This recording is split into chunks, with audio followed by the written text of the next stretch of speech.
ឲ្យទៅផ្ទះជុំគ្នាជុំបងប្អូនអីអញ្ចឹងគឺថាខាងម៉ែក្មេងខ្ញុំហ្នឹងគឺគាត់តែងតែបូមត្រីបងប្អូននេះហើយនិយាយថាត្រីវិញ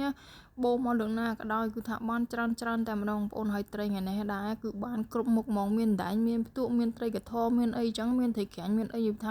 ស្រស់ហ្មងបងប្អូននេះចាក់មកឡើងទាំងត្រីបងប្អូនហើយមើលទៅនេះឃើញទេនិយាយថាត្រីស្រែរបស់យើងយកមកធ្វើអីក៏បានដែរបងប្អូនយកមកអាំងយកមកស្លនំបញ្ចុកឬក៏ធ្វើអីផ្សេងទៀតក៏បានដែរគឺថារសជាតិវិញស្វិតឆ្ងាញ់ហ្មងបើថាត្រីដែងនេះវិញអាំងមកមានជាតិខ្លាញ់ហើយស្វិតឆ្ងាញ់ហ្មងបងប្អូននេះមើលតែក្បាលវីដេអូក៏តំណងដែរបងប្អូនអើយនិយាយថាឲ្យទៅពេលបានទៅផ្ទះគ្នាសប្បាយណាបងប្អូនគាត់តែងតែបូមត្រីបូមអីចាប់អញ្ចឹងណាប៉ុន្តែពេលបូមម្ដងនិយាយទៅខ្ញុំមិនដែលបានទៅជួយចាប់អីទេដោយសារតែមានកូនតូចអញ្ចឹងណាអញ្ចឹងទៅនៅតែផ្ទះមើលកូនមើលអីអញ្ចឹងណាហើយអានេះដែលយើងត្រឡប់មកវិញឯងបងប្អូនហើយត្រីយ៉ាងដែរគឺថតទុកទេបងប្អូនតាំងពីពេលចូលឆ្នាំខ្មែរហើយបើនិយាយពីរឿងកិច្ចការងារផ្ទះវិញគឺថាធ្វើចេះអស់ហ្មងបងប្អូនមួយថ្ងៃគឺថារវល់តែរឿងបាយទឹកលាងចានលាងឆ្នាំងនឹងលាងចេះអស់ហ្មងមួយថ្ងៃបាយ3 4ពេលហ្មងនិយាយថាអើយគិតទៅណោះគិតជាចង់និយាយថាយើងមានគ្រួសារគឺថាអញ្ចឹងបាយអញ្ចឹងបាយទឹកអញ្ចឹងមួយថ្ងៃបាយ3 4ពេលអញ្ចឹងណាហើយឥឡូវនេះគឺលាងចានឆ្នាំងដាំបាយដាំអីហើយចាប់ផ្ដើមយកត្រីរបស់យើងហ្នឹងគឺយកមកដាក់ត្រាំទឹកដោយសារតែខ្លះស្អីក្នុងទូទឹកកករឹងកញ្ញងហ្មងអញ្ចឹងយកវាមកត្រាំទុកសិនឥឡូវនេះនៅពេលត្រីយើងមិនទាន់បានត្រាំបានល្អទេយើងមកបង្កាត់ភ្លើងបង្កាត់អីអាំងទៅឥឡូវលាងត្រីលាងអីសម្អាតរួចរាល់ហើយយើងមកធ្វើការដាក់អាំងត្រីរបស់យើងទុកចោលឥឡូវយើងមកបុកជាមួយនឹងទឹកត្រី7ខ្ចីនេះបងប្អូននេះបុក7ណាហើយ7នេះដែរមិនបាន7រៀងចាស់ដែរអញ្ចឹងយើងត្រូវពុះវាជា2យកគ្រាប់វាចេញដើម្បី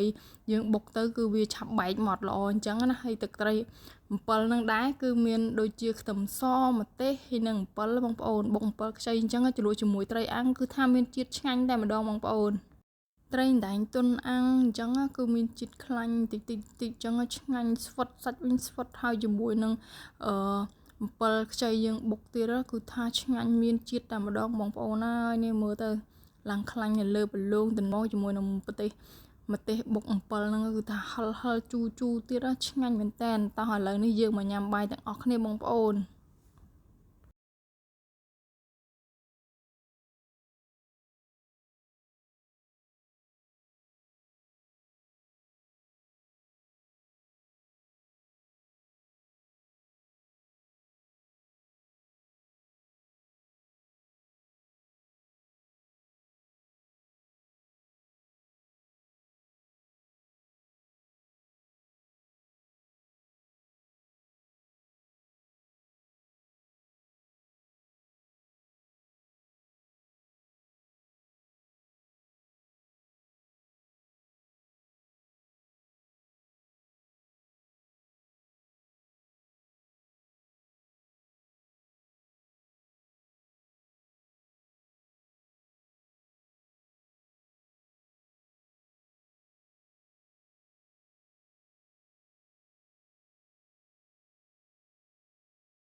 ហើយវីដេអូនេះដែរគឺមានតែប៉ុណ្្នឹងឯងបងប្អូនអរគុណច្រើនបាយបាយ